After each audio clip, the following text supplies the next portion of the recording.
If you're a dog trainer or dog business owner, check out my free marketing masterclass for pet pros at www.freedbytraining.com/unleash or click the link in the show notes. Welcome to Dog Training Bytes, the show where canine professionals share their key takeaways, big aha moments, and hardest lessons learned from working with dogs.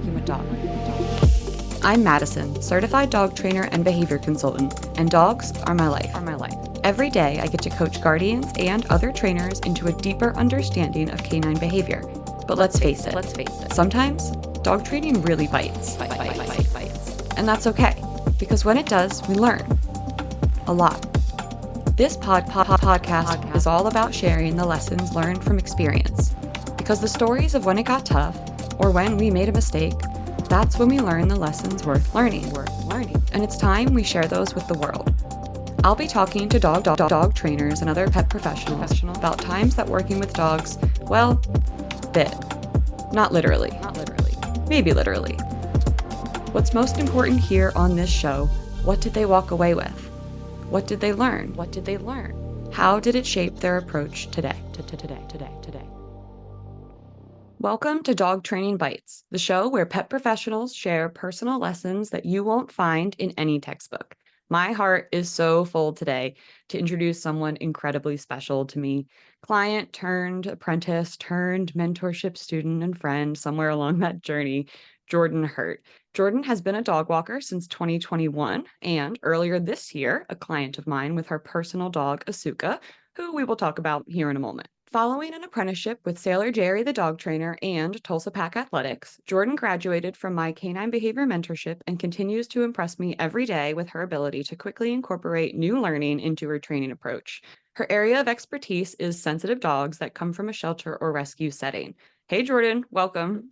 Thank you so much. Hi, Madison. I'm super happy to be here and Happy New Year. Happy New Year. I am so thrilled for this. Like I said, it all feels very, very personal to me because I feel super invested in your journey thus far. And it's wild to think that it's only been a year or less that we've been in each other's lives, but it has been quite the year. So I really want to start with a question that I already know a lot about our girl, but please do tell the wonderful listeners out there about Miss Asuka. So, Asuka is an American Staffordshire. She is a blue nose. As far as we know, she's about 11 years old, somewhere between 9 and 11. She came from a shelter in 2020, and the only thing we know about her history is that she was a breeding dog. She is super goofy, super lazy, and has big, giant feelings that we've done a lot of work on. So since I got her, it's been a really big roller coaster, and we ended up finding that most of her behavioral issues were actually medical. So my experiences in the industry, and especially with you, Mattison, guided us for has guided us to her being a brand new dog. It's been really incredible to be a part of that investigation. This was a classic example of just needing to play detective and needing to figure out what was going on and what Asuka, what the dog in front of us was experiencing. It wasn't necessarily a matter of how do we train this dog to behave the way that we want her to behave. She was struggling to exist in the world, and we couldn't figure out why until we did, until we really started to see patterns of behaviors that were indicating a physical condition. And I know that that's something that you were going to be exploring and continuing to explore for the rest of her life and helping her be comfortable and working through the ailments of becoming an older gal. That's certainly a part of it. I'm starting to experience the very beginnings of that with Remy. So I do understand. All right, Jordan, what story do you have for us today? So, for security and privacy purposes, I'm going to rename the dog. So we're going to call him Larry. Larry. I don't know why. I don't know why that's the name I came up with, but No, it it's is. And perfect. we're Tell gonna us roll all with about it. Larry. So Larry was a 2-year-old pit mastiff, intact, and he lived in my general area, my geographical area, which is Morrisville, Pennsylvania, in a 2-bedroom apartment. And Larry was the first dog walking client, like daily client that I ever received. Oh, Before wow. him, Yeah, before him, I was only boarding dogs in my house. And as I started to realize what was going on with Asuka, we decided to stop having dogs in the home. And so I branched out to take walking clients. And Larry was the first one that I got. And within the first 2 days that I started walking Larry, I realized that Larry had a problem with ferocious humping. Oh, wow. And yeah, it was something I had never experienced before. I didn't know what to do. But at the end of, I think, the second or third day, I had to send a message to his guardian because I was covered in bruises from my hips to my toes. And so this was a situation that changed everything for me. And so when I reached out to his guardian and I told her that I had all these bruises and I was like, I don't know what to do, she was like, yeah, that's pretty normal. Oh, no. And so yeah, so it was a situation that was super big for me. And I that was the moment that I realized that walking dogs is not just like putting a leash on them and taking them for a walk. It's almost never that simple. No, um, apparently it's a full contact sport. yeah, it really can be. And so like it got to the point where when walking him, the pain was so much that I came to a point where I had no choice but to either cut him off as a client or find a way to help him. Mm, And I am the type of person who refuses to quit. I refuse to give up once I have my mind set to something. love that And about you. this was before Tulsa Pack, and we'll get to that because this is a situation that led me to Tulsa Pack. It was like the Mm, final decision maker. So the area that I walked Larry in was actually a blessing. We walked him around this big cemetery next to their house, which is like less than a quarter mile from there. And the whole cemetery was gated in and off of a main road. So anytime that Larry would do this humping thing, it would happen out of nowhere. And I had no good knowledge about dogs at the time, so I couldn't tell when it was going to occur at first. right. And so we would just be walking down the street and he would suddenly get excited and latch himself onto my leg. And I would have to walk him attached to my leg to the closest gate that I could find. And I would attach his leash to the gate and back up. Just And tether him. Yeah. this dog had the loudest scream that I have ever heard of any dog. And he would just stand there pulling on the leash and screaming bloody murder in my face. Oh, my I mean, like, goodness. yeah, I mean, like, I saw neighbors come outside and like looking like, are you killing it? And Right. no, no, it's okay. Um, and so this was kind of one of the things that led me in, like, started my interest in becoming a dog trainer because somehow I kind of knew in the moment that saying or doing anything other than attaching him to the gate and backing up wasn't going to help. So I would just stand there and watch him freak out. And like I always felt so bad watching him like struggle with his emotions like this and like trying to figure out what can I do. So I would just stand there and wait until he stopped. And I would have to wait until the stinging in my leg stopped because his Wow. nails were unkempt as well. And so like Oh, he would gosh. dig. So I would I figured out that if I slowly approach him without saying or doing anything, and I like would slowly come up to him, he would sometimes start right up again. And I think, now when I look back, I realized that that had to do with the environment and what was happening around him. But at the time, I had no idea what was going to. So anyway, if I was able to get his leash off of the gate, then he would receive a reward. And at the time, my reward of choice was always cheese. I always had cheese on me. um, Absolutely. and so we got to this point where I figured out that that would work in the moment to get him to stop. And so we repeated that. And I walked him 5 to 6 days a week, sometimes twice a day. And it took about 3 weeks until we had our first successful humpless walk. And I just remember like, The humpless I just, walk, the yeah. holy And grail. yeah, exactly. And it was such a feeling of pride for me because I was at home like struggling with Asuka still. And so it was this feeling that like I was able to help him, and I finally had success in this moment. And Yeah. I came home to my husband, and I remember telling my husband, like, I know that it was very painful, but I think, do this forever. Like, I could really do this, even like all pain aside. So I the think other that's thing, the positive reinforcement effect on humans. When we mhm, see the effect of something that we are doing with a dog, our dog, a creature, and we see the lessons click and we see the behavior change, that reinforces us and that makes us more likely to repeat the behavior. I had a friend point that exactly. out to me once and it blew my mind. Yeah, I mean, it really is, and it's like just this overwhelming feeling of like just happiness, you know. And so during that time, like I could also tell based on his home environment, which I won't go into too much detail about, but it wasn't the best, and he didn't really have guardians around that attended to his needs for the most part. Yeah. And so I knew that he needed more, and so like my appointments are a half an hour long strip, but with him, I was so dedicated because I had got him to stop humping me that I wanted to see more. So during that time, I also went out and I bought a flirt pole for the first time. I'd never used one other than with a cat, of course. But Right. I bought a flirt pole and I bought a ton of cheese, and I spent an hour with him every single day, 5 to 6 days a week, and we would Wow. play with the flirt pole, and Lucky we would trade. Larry. He and by the time that I didn't have him as a client anymore, I mean, he was a completely different dog. He had a perfect heel. He could walk past cats and dogs and people without any issues.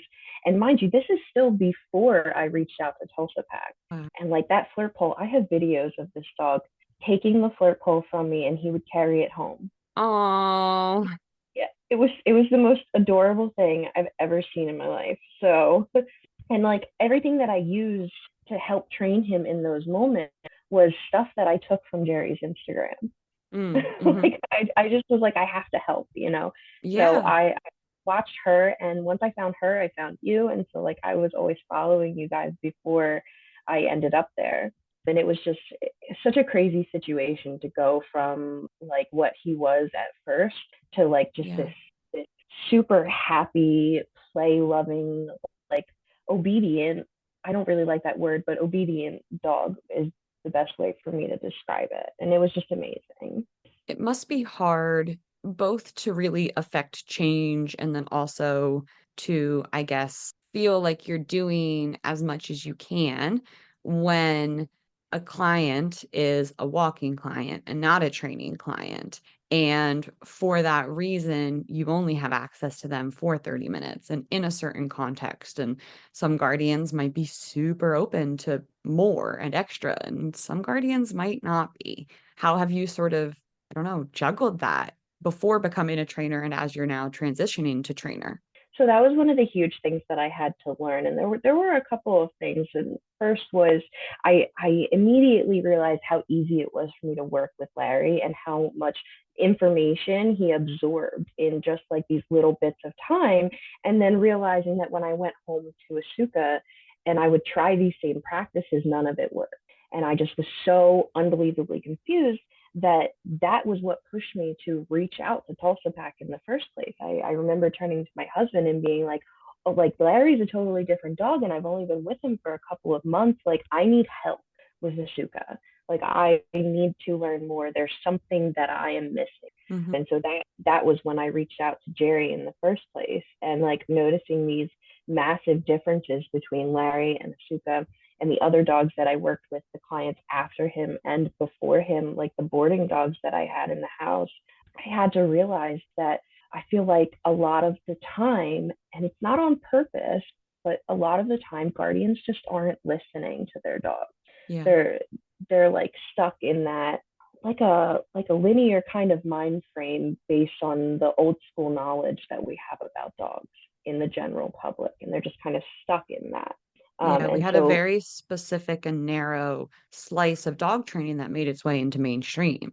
And so I agree. I think there is this sort of public understanding that is not necessarily in line with what we would use as an approach. right. And so, like, as being especially as I came closer to accepting that I wanted to be a dog trainer, I had to realize first and foremost not to take things personally, because there's a disconnect between being a dog walker and a dog trainer, and you have to learn where to draw that line and where to say, like, unfortunately, I love this dog and I'm going to think about them for the rest of my life, but it's not my responsibility. And unless at this point I can do this, unless their owner or their guardian wants to bring me as their specific trainer, I can't I can't devote everything I have. Right? Right. Does that make sense? Oh, And absolutely. so That's an imbalance, and it leads to very, very quick compassion fatigue and burnout in this line it, of work if we're not very careful. So I applaud your boundaries. You know, I will always encourage you to set and keep those boundaries. yeah, and it took a while. I mean, that was definitely the first situation where I felt really, really frustrated with that kind of situation, but it wasn't the last. I've had Yeah. plenty of other experiences since, and it's just shaped everything that I view in dog training, and it reinforces it as I learn more and more and more, because it tends to be the same type of situation with training clients as well. If the guardian is not willing to, and this is an analogy I'm taking from Jerry, if the guardian's not willing to come take a seat at the table, then there is almost nothing that we can do for them. Yeah. Um, Absolutely. and so sometimes that, with walking clients, reserves me to not being able to help. And sometimes they come forward and they do take a seat at the table, and they are blocked at just wanting the help that I can give them as their walker, and they don't want to bridge into training. And that's okay. And it's about learning not to take it personally. And so, like, it shaped this idea for me that dogs themselves are individuals, and I because of the communication boundary, I feel that they're more complicated, and it's more complicated to work with them than it is to work with humans. And so, like, we have to listen to them to find the solution. We have to really pay attention to what the dog is telling them. And so, like, since becoming a trainer, I've found that with the dogs, I try different variations of the same lessons with every single dog I meet, because every Yeah. single one is different and learns things differently, and has a different way of expressing what they need. Um, Was that one of the lasting lessons from Larry? Look at that alliteration right there. yes, absolutely. Because of, like I said, the stark differences between how the training helped Larry and Yeah. how it didn't help Asuka, is like this. It's just this massive difference. And since I worked with other dogs too, that was before even my mentorship or education, what made me realize that it's important to pay attention to what the dog's saying through their behaviors, their body language, and their likes and dislikes. Yeah. They're Absolutely. always talking to us. Oh, they are. We just gotta listen. Well, thank you so much, Jordan, for sharing your story. Is there anything else that you'd like the listeners to know about you or what you do, or if you'd like to plug anything that you're working on? Yeah, I am totally open to clients right now. I am looking to get my business really up and running and find some clients in my area, in the Morrisville, Pennsylvania area. I do offer hybrid or virtual, or I'm open to considering in person What is training the as well. nearest metropolitan area to you? Philadelphia. Okay. Okay. How far are you from Trenton? Trenton's pretty close too. I'm only about 5 to 10 minutes from Trenton. Okay, so that's all kind of the area to be looking at. Great. Well, you can connect with Jordan on Instagram at seeking_foundations and check the show notes for more information about her business. Thank you for joining us in the world of Dog Training Bites, where every challenge brings a lesson worth sinking our teeth into. See you next time. Dog Training Bites was created, produced, and edited by Mattison Simpson. You can connect with me on Instagram at Dog Training Bytes, that's BYTES, and at Freed by Training. For information on today's guest and resources for help with your dog or dog training education, visit www.dogtrainingbytes.stream. Looking for more? Listen to my other show, Unpacked, a clinical dog training podcast co-hosted by Sailor Jerry the dog trainer and produced by Straight Up Dog Talk LLC.